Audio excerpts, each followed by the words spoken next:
పేరు బొజ్జా సుమన్, సిఐటి అనుబంధ సంఘమైనటువంటి unit ఎల్ఎస్సిటీ contract workers union జిల్లా ప్రధాన కార్యదర్శిని. ఈరోజు రాష్ట్ర కమిటీ పిలుపులో భాగంగా కలెక్టర్ ఆఫీస్ కాడ మరియు ఎస్సీ ఆఫీసుల కాడ ధర్నా కార్యక్రమం చేపట్టడం జరిగింది. ఈ ధర్నా కార్యక్రమం చేపట్టడానికి ముఖ్య ఉద్దేశం ఏంటంటే విద్యుత్ సంస్థలో గత 20 సంవత్సరాల నుంచి పనిచేస్తున్న కాంట్రాక్ట్ కార్మికులందరూ కూడా రెగ్యులర్ చేయాలని చెప్పి ప్రధాన డిమాండ్గా మేము చేస్తా ఉన్నాము. అదేవిధంగా విద్యుత్ సంస్థలో ఎన్నో ఏళ్ల నుంచి వాచ్మెన్ షిఫ్ట్గా చేరిన వాళ్ళకి జీతాలు పెంచుతామని చెప్పి ఆర్డర్ ఇచ్చినా కానీ ఇంతవరకు ఆర్డర్ని అమల్లో పెట్టట్లేదు. అదేవిధంగా ఐటీఐ పాస్ అయిన వాచ్మెన్లు అందరూ కూడా షిఫ్ట్ ఆపరేటర్లుగా తీమని ఆర్డర్ ఇచ్చినా కానీ వాటిని కూడా అమల్లో పెట్టలేని పరిస్థితులు ఈరోజు జిల్లాల్లో జరుగుతూ ఉన్నాయి. అదేవిధంగా పీసీ రేట్ కార్మికులైనటువంటి మెటీరియల్స్ కానీ స్టోర్ అమాలీస్ కానీ బిల్లు కలెక్టర్ కానీ అందరూ కూడా కనీస వేతన అమలు చేసి వాళ్ళకి ఉద్యోగ భద్రత కల్పించాలని చెప్పి డిమాండ్ చేస్తా ఉన్నాం.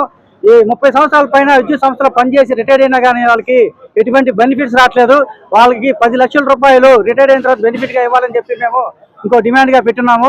అదేవిధంగా చనిపోయిన కుటుంబాలకి కారణ నియామకాన్ని పేరుతో వాళ్ళ కుటుంబంలో వారికి కాంట్రాక్ట్ ఉద్యోగాన్ని అయినా సరే ఇవ్వాలని చెప్పి ఆర్డర్లు వచ్చినా కానీ వాటిని ఇప్పుడు కూడా తోచిపుస్తూనే ఉన్నారు.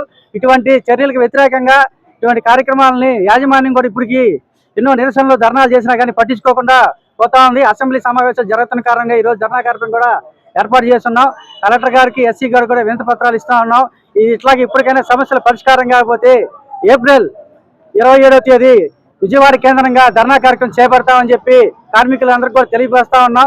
యాజమాన్యం కూడా ఇప్పుడైనా విద్యుత్ కాంట్రాక్ట్ కార్మికుల సమస్యలను ఎన్నో పెండింగ్ లో ఉన్నాయి, అన్నిటి కూడా సమస్యలు పరిష్కరించాలని తెలుపుకుంటూ ఈ అవకాశం ధన్యవాదాలు తెలుపుతాం.